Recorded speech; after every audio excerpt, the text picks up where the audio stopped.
बच्चों good morning. और जैसा कि जानते हैं कि हम लोगों के एग्जाम बहुत करीब है, सृष्टि का शायद कल या परसों है, तो आज या कल है, तो इस वजह से हम लोग क्या करते हैं कि एक चैप्टर पावर शेयरिंग रिवीजन कर लेते हैं। तो this video is just for the revision of the power sharing. तो बच्चों पावर शेयरिंग कहा जाता है पावर शेयरिंग देखा जाए तो एक इम्पोर्टेंट चैप्टर है और एक वेरी इंपॉर्टेंट टर्म है फॉर द डेमोक्रेसी। डेमोक्रेसी की सोल ही होती है बेटा share of power. What is meaning of democracy? Means democracy means rule of the public. Rule of the public means public elect their government, this is the democracy. तो democracy का मतलब केवल ये नहीं होता है कि विद इन 5 ईयर के बाद, आफ्टर 5 ईयर के बाद एक टाइम आएगा जिसमें हम लोग गवर्नमेंट का इलेक्शन कर देते हैं और हम लोगों की ड्यूटीज खत्म हो जाती नहीं।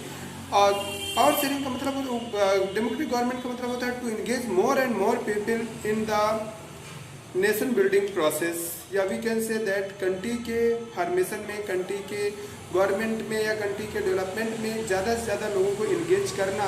This is the purpose of the democracy.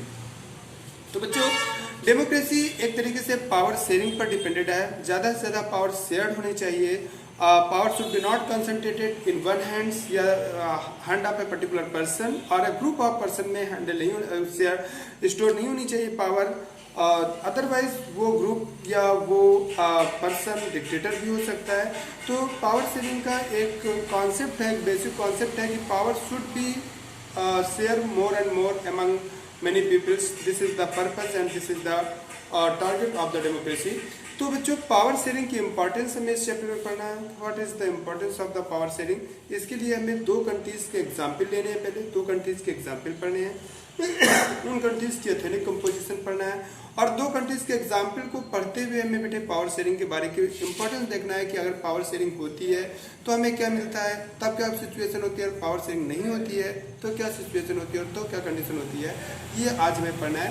तो उस 2 एग्जाम्पल में से बेटा हमको पढ़ना है पहला बेल्जियम के बारे में, बेल्जियम, और इसके बाद एक यूरोपियन कंट्री है, वेस्टर्न यूरोपियन कंट्री है, that is Belgium, and second is Sri Lanka, जो कि एशिया का या इंडिया का बहुत वेरी क्लोज कंट्री श्रीलंका के बारे में। तो ये 2 कंट्रीज के एग्जाम्पल हमें पढ़ना है। आफ्टर दैट फिर हमें पावर शेयरिंग की इंपॉर्टेंस, पावर शेयरिंग के रीजन्स ये पढ़ने हैं। बच्चों अगर हम बेल्जियम के बारे में बात करें तो बेल्जियम बच्चों यूरोप का एक छोटा सा कंट्री है। अगर यूरोप को देखा जाए, बेल्जियम के बारे में देखा जाए बेटा, तो बेल्जियम एक बहुत ही छोटा कंट्री है।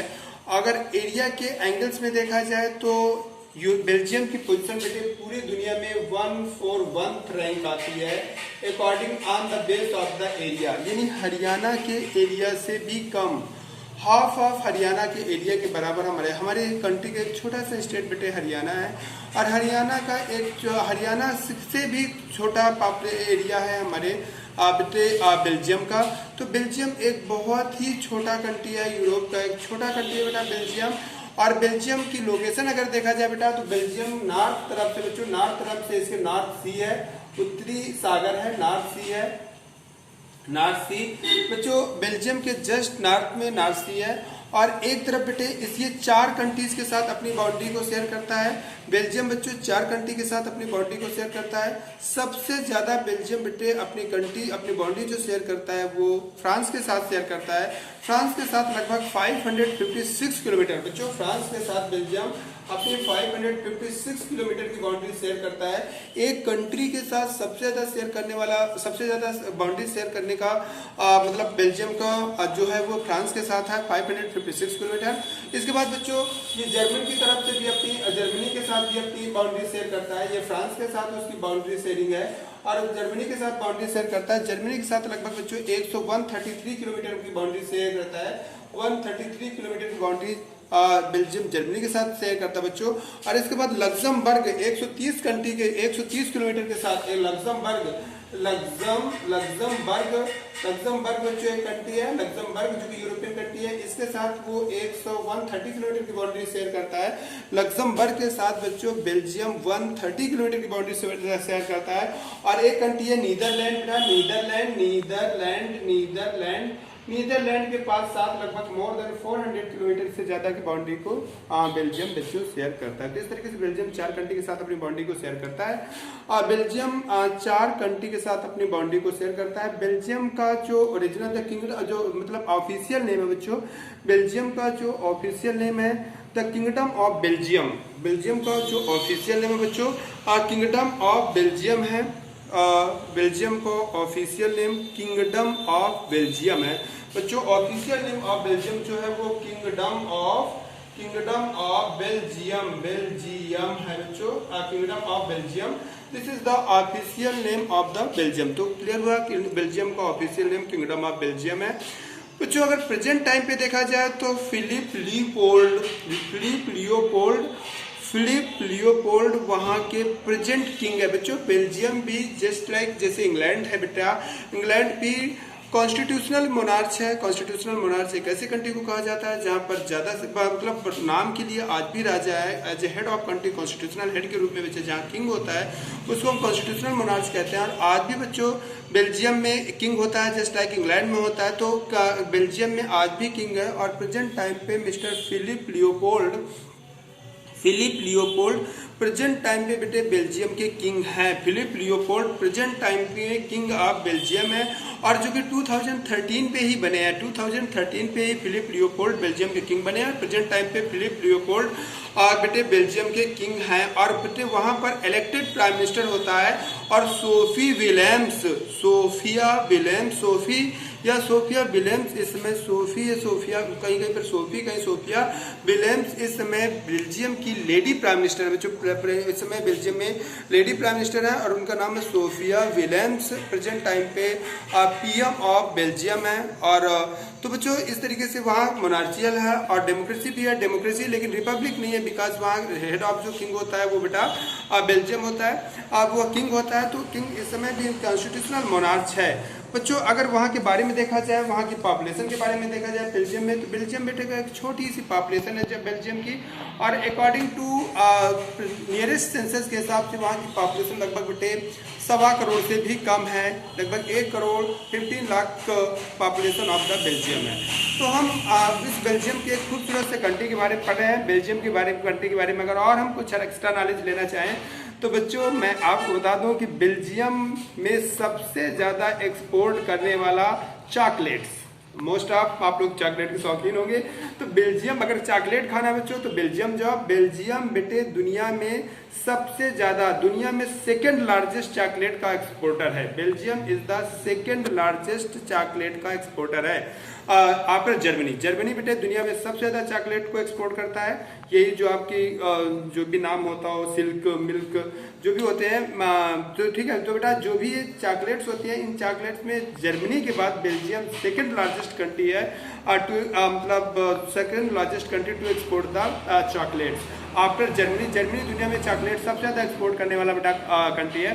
इसके बाद बेल्जियम के बारे में और हम कुछ नायाब चीज़ें जान लें तो बेटा बेल्जियम में सबसे ज़्यादा टाइप्स की वाइन बिकती है। बच्चों बता दो कि बेल्जियम में लगभग 2000 टाइप की वाइन्स बिकती है।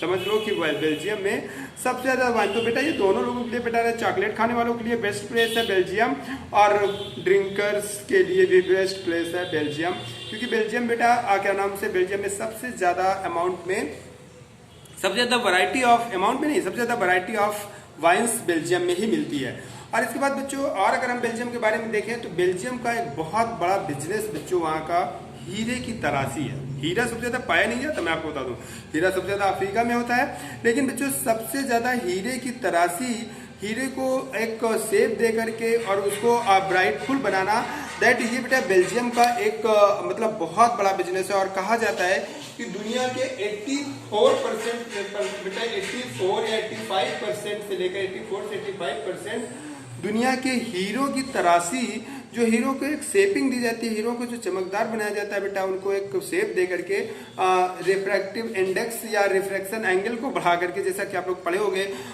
फिजिक्स में, तो उसके एंगल से बेटा देखा जाए एक शेप देने के एंगल्स में हीरे दुनिया में सबसे ज्यादा बेटा तराशी कहा जाता है बेल्जियम में कहा जाता है। और बेल्जियम में उसकी जो कैपिटल है बेटा ब्रुसेल्स के 1 किलोमीटर स्क्वायर दायरे पे ही इसका पूरा बिजनेस है। और बेटे दुनिया के 84% हीरे इस समय बच्चों बेल्जियम बेल्जियम में ही तरासे जाते हैं। तो इस बच्चों बेल्जियम के बारे में कुछ बेसिक कॉन्सेप्ट मैंने आपको बता दिया कि बेल्जियम ये है। तो बेटा बेल्जियम यूरोप का एक छोटा सा कंट्री है। हम बेल्जियम के बारे में जानना चाह रहे थे कि बेल्जियम एक यूरोप का छोटा कंट्री है। बेल्जियम अपने 4 कंट्रीज के साथ बेटे अपनी बाउंड्री को शेयर करता है, और एक तरफ बेटे नॉर्थन सी है, नॉर्दर्न सी है, और एक तरफ नॉर्दर्न सी है, दूसरी तरफ एक तरफ बेटा फ्रांस है, फ्रांस ईस्ट की तरफ, वेस्ट की तरफ लग्जमबर्ग, सबसे ऊपर मतलब पोलैंड, नीदरलैंड, लग्जमबर्ग, फ्रांस और जर्मनी के साथ अपनी बाउंड्री को बेटा बेल्जियम शेयर करता है। और इसके साथ बेटे मैंने बताया कि वहाँ पर कॉन्स्टिट्यूशनल मोनार्चियल रूल है, और कॉन्स्टिट्यूशनल मोनार्चियल रूल के थ्रू फिलिप लियोपोल्ड वहाँ के प्रेजेंट किंग है बच्चों, जो कि 2013 में बने थे, और सोफी वेल्क्स वहाँ की प्रेजेंट टाइम पे लेडी प्राइम मिनिस्टर हैं। और वहाँ की पॉपुलेशन लगभग 1.25 करोड़ है, 1.25 करोड़ से कम ही समझो, 1 करोड़ 15 लाख वहाँ की पॉपुलेशन है। इससे ज़्यादा पॉपुलेशन हमारे एक शहर की होती है बेटा, बम्बई दिल्ली की पॉपुलेशन मोर देन 1 करोड़ है, 2 करोड़ के करीब बॉम्बे की पॉपुलेशन। तो बॉम्बे की भी पॉपुलेशन एक शहर से भी कम पॉपुलेशन है बेटा बेल्जियम की। बेल्जियम सबसे ज़्यादा सेकंड लार्जेस्ट चॉकलेट एक्सपोर्ट करने वाला कंट्री है दुनिया में, और आफ्टर जर्मनी। और बेल्जियम बेटे सबसे ज़्यादा वैरायटी ऑफ वाइन्स बेल्जियम में पाई जाती हैं, और बेल्जियम एक खूबसूरत सा कंट्री है और यूरोप का बेटे एक डेवलप्ड कंट्री है। मैं आपको बता दूं कि बेल्जियम का जो बेटे HDI है, ह्यूमन डेवलपमेंट इंडेक्स, वो 0.9 है, जो कि लगभग डेवलप्ड कंट्री के लिए 0.8 से अबव होना चाहिए। तो 0.9 से अबव है बेल्जियम का HDI ह्यूमन डेवलपमेंट इंडेक्स, और वहाँ की लगभग 99% पॉपुलेशन एजुकेटेड है और वेल डेवलप्ड कंट्रीज है। ये सब बातें हम सिर्फ आपको एक जनरल बेसिक नॉलेज के लिए आपको दे रहे थे। इसके बाद बच्चों हम बेल्जियम के बारे में और कुछ अगर जाने तो बेल्जियम का बेटा जो हमारे कोर्स में है उसके बारे में जान लेते हैं। तो बेल्जियम का बेटा जो एथनिक कंपोजिशन है, बेल्जियम 2 पार्टों में बटा हुआ है बच्चों। बेल्जियम इस तरीके से 2 पार्टों में बटा हुआ एक कंट्री है, यूरोप का कंट्री है। It is also divided in 2 parts बेटे। बेल्जियम 2 पार्टों में बटा हुआ बेटा, एक एरिया है फ्लेमिश रीजन, एक बोल्बोनिया रीजन। फ्लेमिश रीजन बच्चों, फ्लेमिश रीजन, और दूसरा वॉल्बोनिया रीजन। ये 2 पार्टों में बचा हुआ हमारा बेल्जियम बेटे। 2 पार्टों में बेटा मतलब ज्योग्राफिकली 2 पार्टों में हम कह सकते हैं। इसकी कैपिटल बेटा ब्रुसेल्स है। Brussels is the capital of Belgium. Brussels is the end Brussels बेटे मैं आपको बता दूं बेल्जियम का सबसे बड़ा सिटी भी है। बेल्जियम का सबसे बड़ा सिटी भी ब्रुसेल्स है, और ब्रुसेल्स की पॉपुलेशन लगभग 13 लाख है, 13 लाख बच्चों ब्रुसेल्स की पॉपुलेशन से। हमारे यहाँ छोटे छोटे शहरों की पॉपुलेशन लगभग 15-20 लाख हो जाती है। मेट्रोपॉलिटन सिटी की तो पॉपुलेशन की बात ही छोड़ दो, 1 करोड़ 1.5 करोड़ ऐसे होती है। लेकिन हम आपको बता दें कि बेल्जियम के जो सबसे बड़े शहर है ब्रुसेल्स, उसकी पॉपुलेशन लगभग 13 लाख के करीब है। क्या कहते हैं बेल्जियम की बेटे ब्रुसेल्स शहर की पॉपुलेशन। अगर बेल्जियम के बारे में देखा जाए तो बेल्जियम की टोटल पॉपुलेशन के बारे में मैंने आपको एक्सप्लेन किया बेटे कि बेल्जियम की टोटल पॉपुलेशन लगभग 1 करोड़ 15 लाख ही है। और अगर बेटे पॉपुलेशन के एंगल से देखा जाए, अगर बेटा हम पॉपुलेशन के एंगल से बेल्जियम को देखें तो बेटा बेल्जियम के एंगल से, पॉपुलेशन के एंगल से भी बेल्जियम की बेटे रैंकिंग जो होगी पूरी दुनिया में वो क्रॉस 70 एबव है, 70 के आगे है। एकदम छोटा सा कंट्री है जानते हो, और एरिया के हिसाब से तो 170 के अबव है। 170 के बाद इसका एरिया के हिसाब से आता है बच्चों, रैंकिंग आती है। तो ये बेल्जियम के बारे में जनरल आपके बारे में मैंने बताया, बेल्जियम की जनरल वो भी बच्चों। बेल्जियम का एथनिक कंपोजिशन में बता दूं बच्चों कि बेल्जियम में लगभग 59% लोग बच्चों कौन सी डच लैंग्वेज बोलते हैं, डच, ठीक है बेटा, डच है, डच स्पीकर है। और बच्चों वहाँ पर 40% लगभग 50% वहाँ पर बच्चों फ्रेंच स्पीकर है, फ्रेंच स्पीकर है, फ्रेंच लैंग्वेज को बोलते हैं। और 1% बच्चों वहाँ पर जर्मन स्पीकर हैं, 1% जर्मन स्पीकर हैं। ये बेल्जियम के एथनिक कंपोजिशन है। बेल्जियम के एथनिक कंपोजिशन के बारे में देखें बच्चों तो बेल्जियम में लगभग इतने 59% डच स्पीकर हैं, फ्रेंच स्पीकर हैं, और जर्मन स्पीकर हैं 1% केवल बच्चों वहाँ जर्मन स्पीकर हैं। तो वहाँ पर 3 लैंग्वेज है स्पेशली। मैं आपको बता दूं बेटा कि जो ऑफिशियल लैंग्वेज है बेल्जियम की तीनों हैं, डच, फ्रेंच और जर्मन। ऑफिशियल लैंग्वेज की जब बात करते हैं तो वहाँ तीनों बेटे ऑफिशियल लैंग्वेज के स्टेटस में हैं। आपका डच भी है और फ्रेंच भी है और जर्मन भी है। ये तीनों लैंग्वेज बेटे बेल्जियम की ऑफिशियल लैंग्वेज हैं। तो बच्चों मैं आपके बारे में बेल्जियम के बारे में बता रहा था कि बेल्जियम ये दो एरियाज में बटा हुआ है। यहाँ ब्रुसेल्स है, ब्रुसेल्स वहाँ की बेटा कैपिटल है। अगर यहाँ का एथनिक कंपोजिशन देखा जाए तो 59% बच्चों यहाँ पर 59% यहाँ पर डच स्पीकर हैं और क्या कहते हैं 40% बच्चों यहाँ पर फ्रेंच स्पीकर हैं। लेकिन आपको बता दूं बेटा जो ब्रुसेल्स का स्ट्रक्चर है वो कुछ अलग है। ब्रुसेल्स में लगभग 80% बेटे फ्रेंच स्पीकर हैं और 20% लगभग बच्चों डच स्पीकर हैं। डच स्पीकर यहाँ पर डच स्पीकर लगभग 40% है और 20% डच 80% फ्रेंच स्पीकर और 20% डच स्पीकर। तो बच्चों जब बेल्जियम में लैंग्वेज कंट्राडिक्शन आया तो बेटे बेल्जियम ने एक बहुत अच्छा मॉडल अडॉप्ट किया जिसे बेल्जियन मॉडल कहते हैं।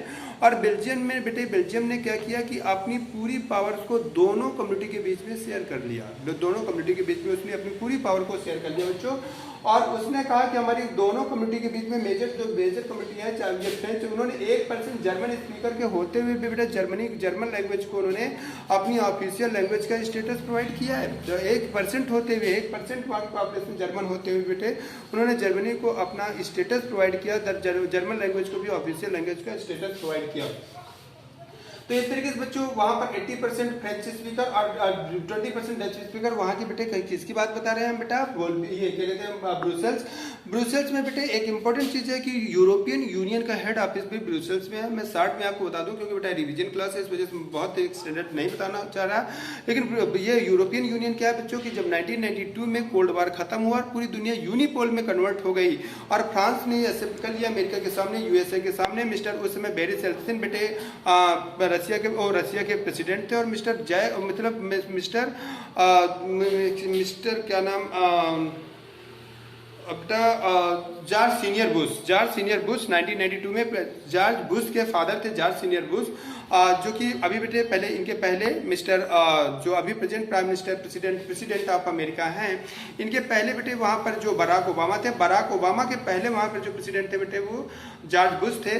तो जॉर्ज बुश के फादर थे जॉर्ज सीनियर बुश जो कि 1992 में अमेरिका के प्रेसिडेंट थे। उनके समय और मिस्टर बोरिस येल्त्सिन जो कि रशिया के प्रेसिडेंट थे, उनके समय एक कॉन्ट्रैक्ट साइन किया गया जिसमें रशिया ने एक्सेप्ट कर दिया कि अब हम कोल्ड वार को आगे कंटिन्यू नहीं कर सकते। कोल्ड वार क्या है इसका कॉन्सेप्ट बच्चों हम जब कभी सेकंड वर्ल्ड वार के बारे में डिस्कस करेंगे तब डिस्कस करेंगे, लेकिन आज हम शॉर्ट में पढ़ लेते हैं कि जब ये कॉन्टेक्ट हो गया तो बेटे पूरी दुनिया यूनिपोल में बदल गई और पूरी दुनिया का एक पोल बचा दैट इज अमेरिका यूएसए। तो अब यूरोप के लोगों ने कहा कि हमें यूनिपोल दुनिया बहुत खतरनाक होती है, इस वजह से इसे डाइपोल में कन्वर्ट करना चाहिए और अमेरिका की इकोनॉमी को कंप्लीट करने के लिए सारे यूरोप के काफी 24 कंट्रीज ने मिलकर के एक ओपिनियन एक बेटे यूनियन बनाया, उसी को हम लोग बेटा यूरोपियन यूनियन कहते हैं, जिसके पहले head mister Tony Blair prime minister of England हुए थे। प्राइम मिनिस्टर ऑफ इंग्लैंड आज इंग्लैंड ही बेटा सबसे पहले यूरोपियन यूनियन से बाहर होने की बातें कर रहा है, जबकि पहले यूरोपियन यूनियन के हेड ही बेटे इंग्लैंड के पीएम मिस्टर टोनी ब्लेयर थे। खैर छोड़ो, तो एक नंबर का क्वेश्चन कभी आ जाता है कि where is the head office of the European Union, तो यूरोपियन यूनियन का हेड ऑफिस भी बेटा बेल्जियम में है। तो बेल्जियम मॉडल क्या है, तो बेटा बेल्जियम में जब कॉन्ट्रडिक्शन आया तो इन्होंने बहुत पीसफुल तरीके से दोनों मेजर कम्युनिटी ने बेटे अपनी पावर को आपस में शेयर कर लिया और अपनी पावर को शेयर करने के लिए इन्होंने कहा कि equal number of the minister, पूरे इंटायर कंट्री के लिए जो एक गवर्नमेंट बनेगी जिसे फेडरल गवर्नमेंट कहा जाएगा, सेंट्रल गवर्नमेंट कहा जाएगा या कंट्री की नेशनल गवर्नमेंट कहा जाएगा, उसके लिए उन्होंने कहा कि दोनों community say that will be French speaker Dutch speaker दोनों कम्युनिटी से equal number of minister select किए जाएंगे। Equal number of the minister will be selected for the every government, चाहे वो बेटा जिस पार्टी की सरकार बने, लेकिन आधे मिनिस्टर डच स्पीकर होंगे, आधे मिनिस्टर बेटे फ्रेंच स्पीकर होंगे। ऐसे वहां के कॉन्स्टिट्यूशन में प्रोविजन किया गया और ये भी कहा गया बच्चों की क्या कहते हैं ये भी प्रोविजन दिया गया कि इसके साथ साथ अगर पॉपुलेशन डच की ज्यादा थी लेकिन डच ने इक्वल रिप्रेजेंटेशन एक्सेप्ट किया ऑफ द फ्रेंच की, तो बेटे फ्रांस ने भी उनको सम्मान किया और जो local government of the Brussels बनाई गई, यानी ब्रुसेल्स शहर की, ब्रुसेल्स कैपिटल की जो लोकल गवर्नमेंट बनाई गई, उसमें बेटे ज्यादा फ्रेंच होते हुए 80% फ्रेंच होते हुए उन्होंने equal number of minister of the both community से उन्होंने भी एक्सेप्ट किया और ये कहा गया कि ब्रुसेल्स की लोकल गवर्नमेंट में भी दोनों कम्युनिटी से equal number of the minister appoint किए जाएंगे। इसके बाद बच्चों और क्या उन्होंने किया, और इसके बाद उन्होंने कहा कि लोकल बेल्जियम को एक बेटा फेडरल कंट्री बनाया गया। फेडरलिज्म की मैंने डेफिनेशन बता दिया कि बेटा कि जो फेडरल गवर्नमेंट होती है वो गवर्नमेंट एक ऐसी गवर्नमेंट होती है, federal is a government in which the powers is divided between the centre and state government and both government can not interfere. तो वहाँ की बेटा बेल्जियम की जो स्टेट गवर्नमेंट है वो सबॉर्डिनेट गवर्नमेंट नहीं है, यानी सेंट्रल गवर्नमेंट पर डिपेंडेंट गवर्नमेंट नहीं है, उसकी अपनी अलग पावर है और उसकी अपनी पावर अलग कॉन्स्टिट्यूशन के थ्रू प्रोवाइड की गई है। तो दूसरा पहले equal number of the minister in the national government entire country के गवर्नमेंट के लिए, दूसरा बेटा बेल्जियम के गवर्नमेंट के लिए इक्वल नंबर ऑफ द, इसके बाद ब्रुसेल्स की लोकल गवर्नमेंट के लिए बेटा equal number of the minister appoint किए गए।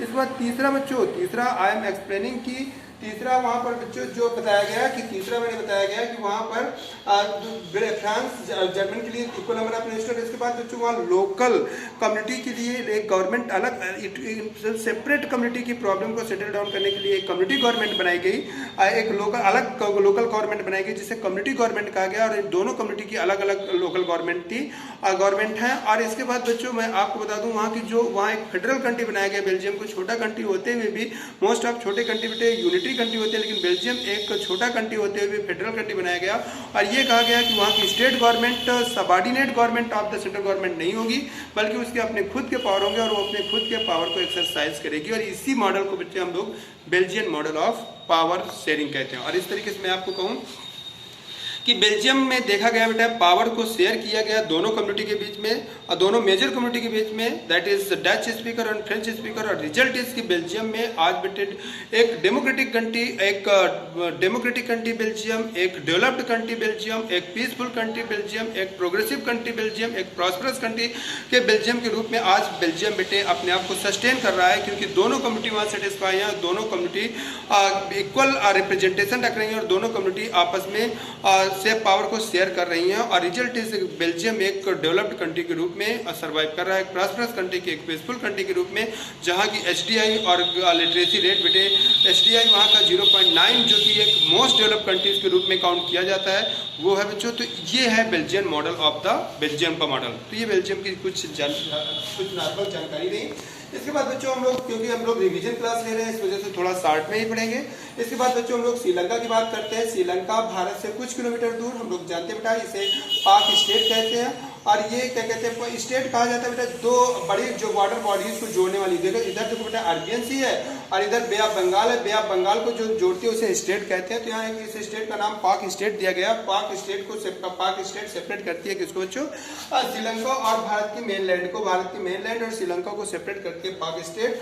और ये दूरी लगभग 37 किलोमीटर बच्चों भारत के मतलब कन्याकुमारी से अगर देखेंगे यहाँ से क्या कहते हैं श्रीलंका के बीच की डिस्टेंस लगभग 37 किलोमीटर है। और यहाँ पर बहुत ज्यादा गहरा समुद्र नहीं है, काफी उथला समुद्र है। इस वजह से कहते हैं कि क्योंकि यहाँ आदम का पुल भगवान राम जी ने जो बनाया था, आदम का पुल ऐसा माना जाता है श्रीलंका। अरे आप लोगों ने रामायण में देखा होगा कि श्रीलंका के राजा रावण क्या कहते हैं, श्रीलंका का बेटा उस समय नाम सिलोन था। आपको हम बता दें श्रीलंका का ओल्डन मतलब अभी तक 1972 तक बेटा वहाँ का नाम सिलोन था। अभी भी बहुत ढेर सारी जगह पर श्रीलंका को सिलोन नाम से जाना जाता है। 1972 में श्रीलंका का नाम बदल करके बेटा श्रीलंका रखा गया, वरना इसका नाम पहले सिलोन था। सिलोन नाम बदल करके श्रीलंका 1972 में रखा गया, जबकि श्रीलंका 1948 में आजाद हो गया था। हम आपको बता दें 1 साल बाद श्रीलंका आजाद हो गया था। चलो बाद में कुछ जानकारी ले लेते हैं, पहले कुछ नॉर्मल जानकारी ले लेते हैं श्रीलंका के बारे में और इसके बाद फिर बच्चों हम पूरी श्रीलंका के बारे में पढ़ेंगे। हम ये चैप्टर तो हम पूरा नहीं पढ़ाए तो इसमें विस्तार से नहीं बेटा, ये नॉर्मल रिवीजन क्लास है, लेकिन आपके लिए इनफ होगी, आपको इसे एक बेसिक क्लास के रूप में भी ले सकते हो। तो हम बच्चों श्रीलंका के बारे में बात कर रहे थे। तो श्रीलंका का एरिया भी बहुत